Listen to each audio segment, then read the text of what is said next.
Hello, everyone, and welcome to the AI Summit. It's great to have you here. I'd like to start by welcoming Shane from Microsoft. Great to have you here, Shane. Thanks, Dan. Thanks for having me. I'm excited about the next 2 days and the audience you have and the speakers moving forward. It's a great agenda.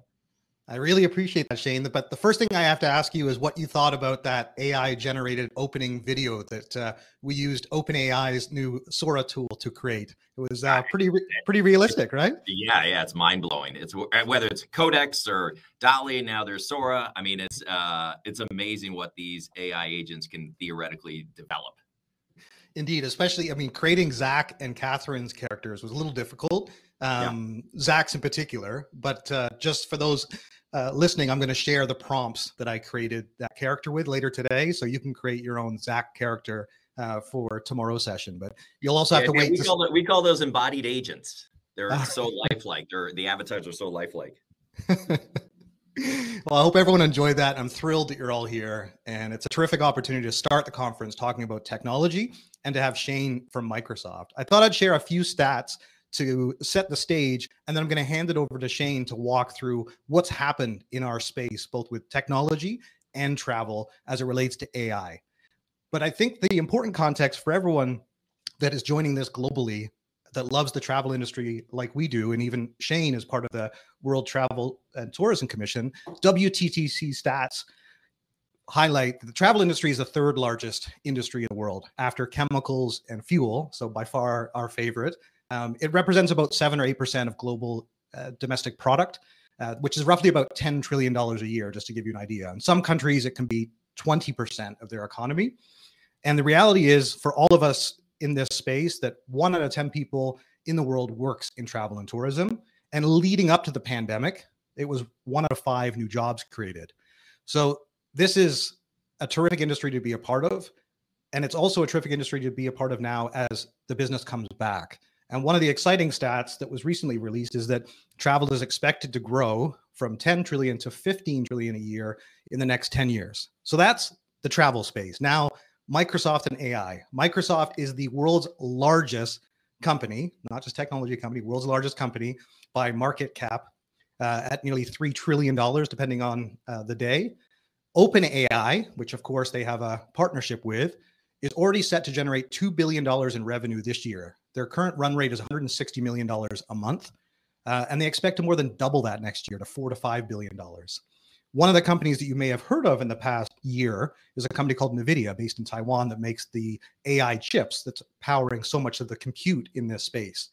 They are now the 4th largest company in the world at $1.7 trillion valuation, which has increased 5 times since 2022.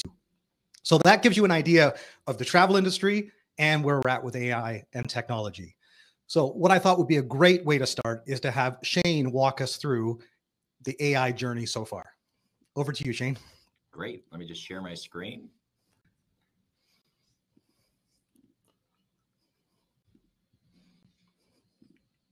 All right. Am I up and running? All good. Perfect. And thanks, Dan, again, for your time and putting on this amazing event. And we are all about pushing the needle forward in travel. And, I think this is a very exciting time. We're kind of in year 2 of AI, I guess what we call generative AI. If you think of, year 2 of when the internet came out, or year 2 of when the PC came out, and now fast forward to where we are today after the internet and where we are today with generative AI, it's amazing the progress over time. But from a Microsoft perspective, just the way we look at the industry all up, and basically our point of view is really focusing on how technology in the space can transform the guest experience. I'm super passionate about the employee experience from my former work at Forbes Travel Guide. So how do you empower your workforce with technology? How do you look at operations and drive better insights and that ability to get real-time information to drive better decisions? And then also, how do you reinvent yourself? And as we look at travel itself as a whole, how do you reimagine your business moving forward? And then, so what we'll talk about today is just really what we're seeing in the market today and directionally where it's headed. And if you think of AI, this is not something new. These are kind of building blocks over the years around AI. Then machine learning came, deep learning, and generative AI internally was in, we invested, as Dan said, in OpenAI in 2019. And then we have exclusive rights to OpenAI that we bring inside our cloud, which is Azure. It's called Azure OpenAI. So it's really focused on working with enterprises inside your data and data estate to drive more value from all these three kind of pillars around the customer experience, employee experience. But this really is the first time where, if you think about it, we as humans have had to adapt to technology our whole lives. As they continue to come out. But now it's kind of this paradigm shift now that technology has adapted to us. And it's kind of an amazing state we are in the journey with generative AI across the board. And, you know, from an AI perspective, just to set the stage, everything has reached human parity. So whether it's object recognition, speech recognition, you know, biometrics, anything in those areas, conversational AI, anything in those areas has reached human parity. So it's really, these have been building blocks over the years. And now with generative AI, it's kind of completely flipped the model as well. So when you think of AI, we call it the AI family of products. Azure OpenAI is one, and then you have Azure Translation, and you have all these different object recognition that many companies are using, all facets of this technology over the years. So how do we embrace it, and how do we move forward? And then when you think of, I love this chart, it's when you think of ChatGPT-4, think of how smart it is. I mean, these are GPT 3.5 and then GPT-4 where we're at, and ultimately we'll get to GPT-5. But this idea that you kind of have a smart, you know, it's like your best buddy in college, male or female, who is just super smart, and they're assisting you constantly as you're trying to get through your collegiate journey, which I had a couple friends who were great at computer science, which I was not great at, but helped me tremendously. But these are really, you look at these as a co-pilot that's with you in life and with you today in your business journey, and then ultimately will be with you in your personal life. But just to, you know, the ability to score at these levels would be phenomenal if I was taking my LSAT or any type of GMAT course. And you look at travel as a whole, you know, one of the biggest challenges really is around data and data maturity. So when you look at travel compared to other industries, we're traditionally pretty far behind in general from a tech perspective. So how do we move this needle forward as we get there? And as you look at, these are some McKinsey studies, but it also talks about travel having the #1 opportunity to increase incremental value with AI. And that's really just due to the sheer amount of data we have in the travel space. So how do we harness this data in a way that drives value around the customer experience, the employee experience, or even operations? And here's just a slide just kind of on themes we're seeing across the board, across enterprises. This is across verticals. The top themes for generative AI. So really around content creation, personalized marketing. We see a lot of chatbots, virtual assistants on websites we're starting to come out, and then of course in call centers. Fraud detection, which is really important from a data security, privacy, and then even in medical research and diagnosis. This is just the idea that you walk in the doctor today, and the doctor usually is sitting at the desk and he or she is typing as you're talking to them. Now, when you walk into the doctor, generative AI is just listening to the conversation. The doctor's looking you in the eyes, so heads up, looking into eyes, and this is what we love about the travel industry. But the AI agent is listening to everything. It's summarizing and provides insight back to the doctor on what's a potential diagnosis of this individual and what prescription should he or she provide. So now the doctor, as an example, is able to see 4 or 5 more patients in a day. And then again, as a human, you're able to supervise the content associated with that. So as you look at across the spectrums, these are things that are happening today, and how do we embrace and move this forward? And I think when we look at, you know, generative AI, it's really all around the data and your data estate. And this is the most fascinating thing and part of it. When you look at 1, 2, and 3 here, it's really around what we're doing today, around sourcing your data, normalizing, and then unifying. But as you move forward with these large language models, you know, how do I make my data smarter? How do I automate? How do I, from a marketeer's perspective, you know, use data to drive more incremental revenue for the company as a whole? So I just highlighted here, you know, when you think from a marketeer perspective, there's so much challenges when I'm trying to create marketing campaigns, and there's so many systems I have to work through, and all these inputs from here, the guest signals from here. I'm looking at my conversion tactics. So these marketing campaigns that we're creating today could take, you know, 200, 300 hours to create. But now with generative AI, you just ask Copilot, and these are, whether you're on Microsoft Cloud or Azure, or you're on AWS, or you're on Google, we have a product called Fabric that can just go and look into your data at rest. And then you can ask Copilot, as an example, what are some potential cross-promotion opportunities between my 2 hotel brands? And then what are the optimal channels associated with this? And then can you recommend, how do I market to influencers and double down on TikTok? So basically, you're using Copilot to generate this in a matter of minutes, as opposed to a matter of hundreds to 200 hours. And that's the power of generative AI in reasoning over your data in a way that's useful, relevant, that drives more productivity across from an employee perspective. When we look at travel, we're seeing a variety of swim lanes taking place across organizations.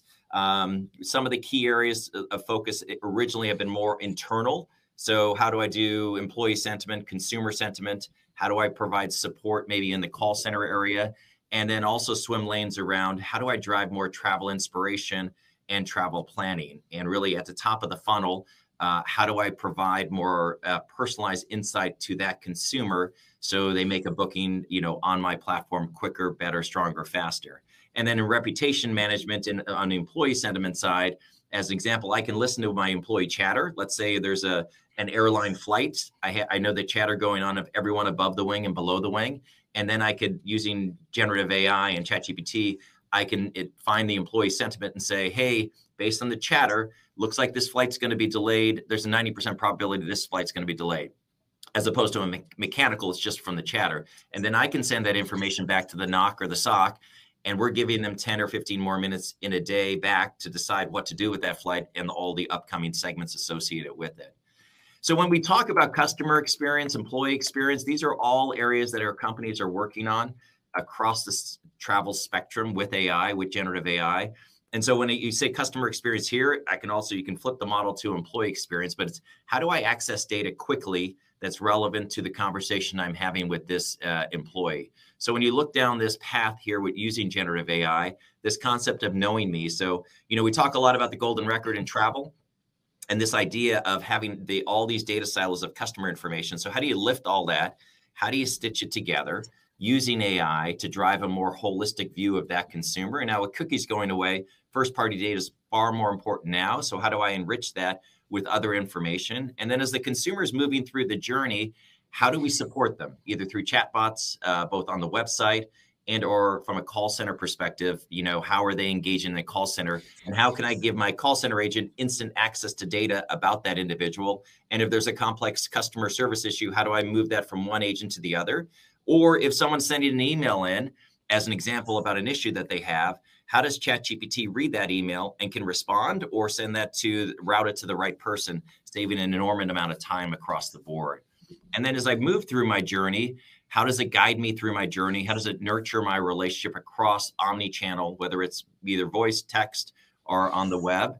And then modernize me is how does it provide me with information and insight that allows me to make a better decision on travel, upsell, cross-sell, various things like that? And then how does it transform me? I think in travel space, we talk a lot about anticipatory service. So from, let's say from a hotel perspective today, as you travel, from a digital side, hotels do a good job at marketing you before you show up on property. But then once you're on property, as an example, beyond maybe your mobile key, you're not proactively being sent content to make your journey a better journey. So this idea of transform me is this kind of in-journey experience. How do you provide me insight and content while I'm in journey to make my journey a better journey across the board? And that could be for any aspect of the travel journey as a whole. So when you look at AI holistically, whether it's around the customer experience, the employee experience, we think in the airline space around irregular operations, how do I get this data up as quick as possible to make more digital decisions? Again, the humanist is summarizing and oversight of that information, but allowing to make better decisions to drive more operational efficiency across the board. So we're excited about everything that's happening in travel. We look forward to kind of year 2 in travel associated with generative AI. And as Dan said, lots of opportunity moving forward as this industry as a whole continues to grow and prosper. And, we love traveling together. That's awesome. Thank you very much, Shane. So great to have you here. And just for context, everyone, Microsoft's not a sponsor of the event. There's no paid speaking opportunities. Shane is a friend and a colleague, and someone that I've had a chance to see present at conferences and sit in meetings with. And so he's very much the real deal. And when I've seen him not only explain AI to other relative newcomers in our space, he's done so in such a way that he can highlight the immediate value and benefit. And one of the things I specifically wanted to ask Shane on that topic was one of the use cases when he and I were speaking a few months ago and preparing for the summit and some of the concepts that we wanted to cover. The area that he'd highlighted to me was customer service, which is actually part of the reason that the session for the second half of today is about the guest experience and customer service, because that is what Shane had highlighted that he is seeing as having the most significant impact. So Shane, if you don't mind me asking that one first, what are you seeing with customer service to set the stage for what we'll discuss this afternoon? Well, I think the around, let's say, call center is probably the biggest area of opportunity and growth in the short term. And again, as we test AI, how do we test it more internally on our own employees and really try to learn from that process? So whether it's inbound emails, whether it's inbound calls, how do we respond in a quicker time fashion? How do I give my agents superpower to access information quickly? And if there's a complex fare that I'm trying to book as a travel agent, how do you summarize the details associated with it? If it's a long page that I got to figure out the international rate code and various things like that. So it's really around taking complex data, summarize it in a very intuitive way to the agent and giving them that superpower to drive more productivity, which ultimately drives a better customer experience because you're responding quicker across the board around any channel associated with the customer interaction. Yeah, no, very important to understand and wonderful to see all the feedback from people who are engaging with the session. I'm going to make the most of our time because I have two other questions I want to ask you, and by all means, we'll see if we can fit in some audience questions as well. But you know that the travel industry is not a technology industry, and you come from technology into travel. What do you think is holding some companies back from even joining these sessions, participating, wrapping their head around AI? What do you think is actually holding those travel companies back? Well, I think what we've seen in year one across like large scale enterprises is really just, we talked about on one of the slides, the challenge on data governance, security. So how do you get companies are trying to get their arms around all of that quickly and doing little POCs across the board. I mean, travel, when you look at different verticals, let's say, whether it's retail's a couple of years ahead. From an overall perspective, because they have an existential threat of Amazon Prime. So how are they going to evolve to compete against someone like Amazon Prime if you're a big box retailer? And they're doing fantastic stuff. I mean, Walmart and we partnered together on Teams. They have a Teams product for frontline worker. We do, but how does AI associate to allow information for the people on the floor to get access to information about product inventory and various things like that? So I think the industry as a whole we're slow to adopt. But I think the opportunity is tremendous, and they can, with AI, can accelerate and jump fairly quickly as long as they're getting their data and data estate in order. And that's really what's happened kind of in year one with a couple POCs. And I think in year two, we're going to see the industry as a whole blossom across the board, focus more on internal enterprise to ensure that everything is, they can test and run before they go out kind of from a straight B2C perspective. We don't see that a lot right now, but ultimately they will. Yeah, it's a good point. And we have a data session coming up shortly this morning and another one tomorrow. So you're absolutely spot on there too. One of the question I had, just for everyone's benefit here, because we're going to have 1,500 plus people join us over these 2 days. And this is going to be shared more broadly afterwards. So for those people that are trying to wrap their heads around AI that work in travel, because there's so many people that are saying positive and negative things about AI, and there's just so much noise out there. What would you suggest? What would your advice be for those people that are listening now that afterwards to benefit their career or their travel company? How should they get a better understanding and utilization of AI? Well, I mean, if you fast forward a couple of years from now, it will become invisible in our work and in our environment. We have Copilot that's added to your Microsoft Outlook account. So it will be, and it responds to my email. So today I type 3 words, and there's 3 words that come across.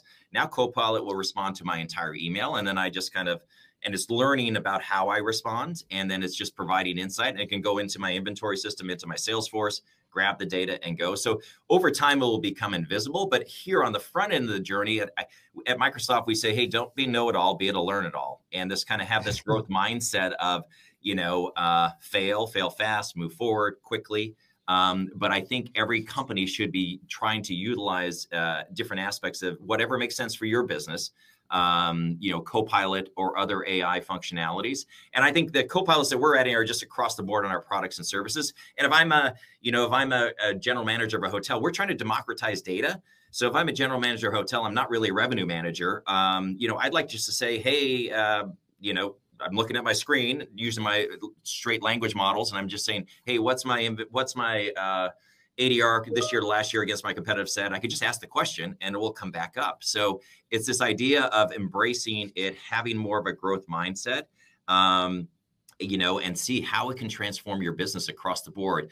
I'm a big fan of empowering employees first and foremost with the information. And the more information you can give to them, the more you can automate things on their behalf as well, the more that they can, humanize the experience with their guests and keep their head up, as opposed to typing, which is what doctors do today.